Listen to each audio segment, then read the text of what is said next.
Kita jumpa kembali dalam ulasan rencana perjalanan Presiden Prabowo ke luar negeri. Dan kemudian ketika Presiden menjalankan tugas ke luar negeri, maka Wapres akan memimpin pemerintahan kegiatan sehari-hari. Direncanakan Presiden Prabowo Subianto akan menghadiri KTT APEC dan G20 di Peru dan Brasil pekan depan. Selama Prabowo ke luar negeri, maka Wakil Presiden Gibran Rakabuming akan menjalankan tugas kepresiden di dalam negeri. Ya, ini adalah suatu praktek yang lazim secara konstitusional dan diatur di dalam pasal 8 ayat 1 Undang-Undang 45 yang mengatakan jika presiden mangkat, diberhentikan atau tidak dapat dengan kewajibannya dalam masa jabatannya digantikan oleh wakil presiden sampai habis masa jabatannya. Ini adalah konstitusi, perintah konstitusi. Nah, dalam hal ini Presiden Prabowo karena di luar negeri, maka dia untuk sementara waktu tidak dapat menjalankan tugas pemerintahan di dalam negeri. Tapi bukan berarti dia hilang kendali pemerintahan. Dia tetap bisa mengendalikan pemerintahan karena Wapres setiap saat harus melakukan hubungan kepada presiden selama presiden dari luar negeri dalam hal-hal yang dia perlu mendapatkan arahan. Ya. Dan ini praktik yang biasa.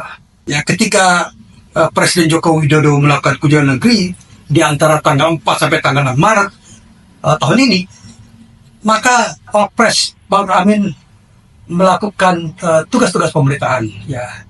Dan tentu saja ini adalah suatu praktek pelanggaran biasa dan tetap saja Pak Prabowo memegang kendali. Ini adalah menjaga fungsi pemerintahan terbatas, bukan bersifat mutlak.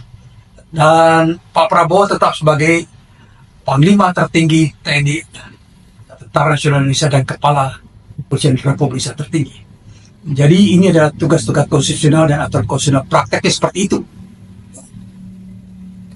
Dalam situasi kepentingan mendesak atau ada hal sesuatu yang sangat penting sehingga Prabowo bisa kembali ke Jakarta, kembali ke tanah air, memimpin kembali rapat kabinet. Artinya pemberian kewenangan sementara kepada Wapres ya untuk menjalankan fungsi pemerintahan itu adalah tidak bersifat mutlak. Ya, bisa juga Pak Prabowo melakukan sidang kabinet secara Zoom meeting apabila enggak perlu. Jadi tidak ada hal yang kontroversi dalam pemberian kewenangan untuk menjalankan pemerintahan ya, kepada Wapres. Dan itu sudah sering terjadi. Di era Pak Jokowi juga begitu. Pernah Presiden mengadakan kunjungan ke Australia sekitar bulan Maret yang lalu, dan Wapres Ma'ruf Amin memimpin pemerintahan. Jadi sesuatu yang tidak ada kontroversi dan tidak perlu dikontroversikan. Ya, saya kira ini suatu hal ya, praktek ketatanegaraan secara normal, secara wajar, dan ya seperti itu jalannya ya.